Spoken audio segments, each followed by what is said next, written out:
For I know the plans I have for you, declares the Lord. Plans to prosper you and not to harm you. Plans to give you hope and a future.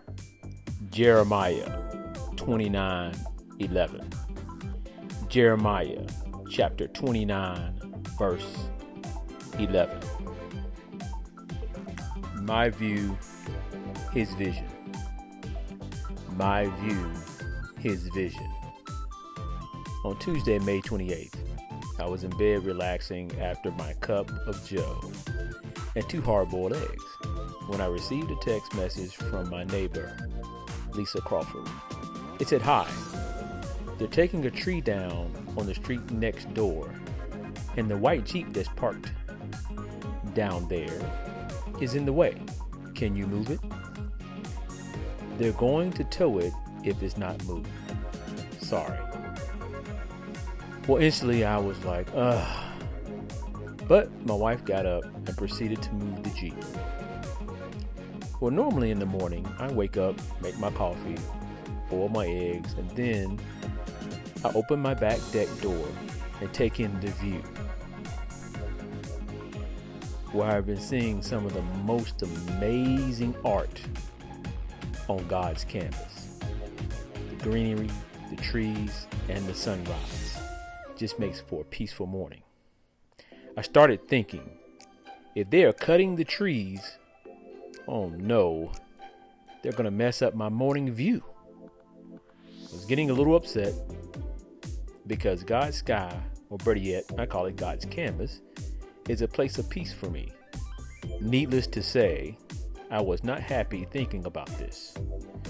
Well, my wife got back from moving the Jeep, and she proceeded to tell me that the Jeep was left unlocked all night. As we were talking, I can hear them from my bedroom window starting to cut the trees. I just sat still and listened to them destroy my view. Since I had my coffee and eggs earlier and already had taken in my view for the day, I just stayed upstairs. So I did not see the destruction of my view. I finally went downstairs about 12:25 p.m., which is about lunchtime, disappointed about what I might see. Well, to my surprise, I saw God's vision. A clear, open view of God's canvas like no other. His vision was way better than the view I was trying to hold on to. He had a plan for my eyes and my picture taking that was beyond my current view. Ironic, that's how he works. Our view or perspective on life is just the tip of the iceberg for the vision he has for us. Sometimes we are stuck in our view of things and we are interfering with the vision he has for us and our lives. I was stuck and happy with the same view, but to my surprise, the removal of the correct branches reduced the interference of what my heart really desired, and that's a clear, direct sight of his canvas. I learned a few things from this experience. From going from my view to his vision. 1, be slow to anger. 2, be patient. 3, be thankful. 4, be thankful. 5, be thankful.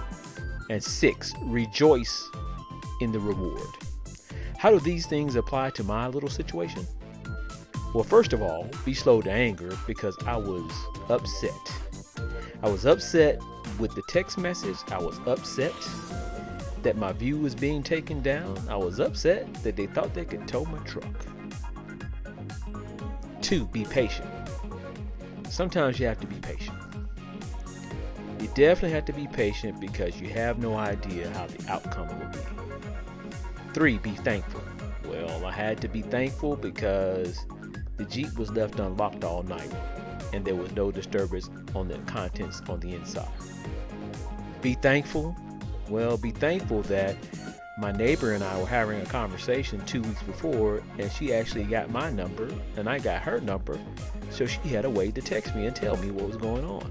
Be thankful that they didn't just tow the truck anyway. Rejoice in the reward. The reward was the view.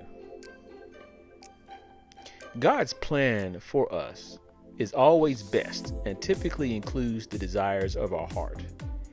We view things in such a narrow line of sight that we isolate our view and hinder the vision he has, because he sees all things with an open lens, because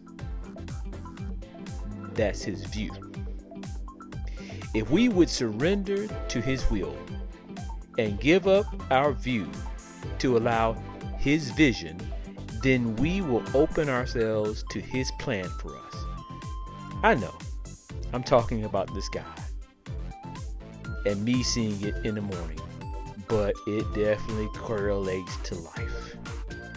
Sometimes we get upset because our ordinary view is changing, but if we would allow him to widen our lens and align ourselves with his miraculous vision, ooh-wee. David's view was just being a good shepherd, but God's vision was defeating a giant and becoming king. Jonah's view was from the digestive system of a big fish, but God's vision was him being a prophet to those who worshiped the fish. Joseph's view was family dysfunction and slavery, but God's vision was family healing led by Joseph's forgiveness. Shadrach, Meshach, and Abednego, their view was being burned in the furnace, but God's vision was flame retardant for them, giving them life and deliverance from the furnace. What we would see in my case is a clear view of his canvas that brings me peace and starts my day. And of course, God had me exercise patience because I didn't get a sunrise until Saturday. But when it did rise, what a miraculous, fabulous new view. My view, but his vision for me with a totally new view. Remember, as you go through the process of going from your view to his vision, be slow to anger. Be patient.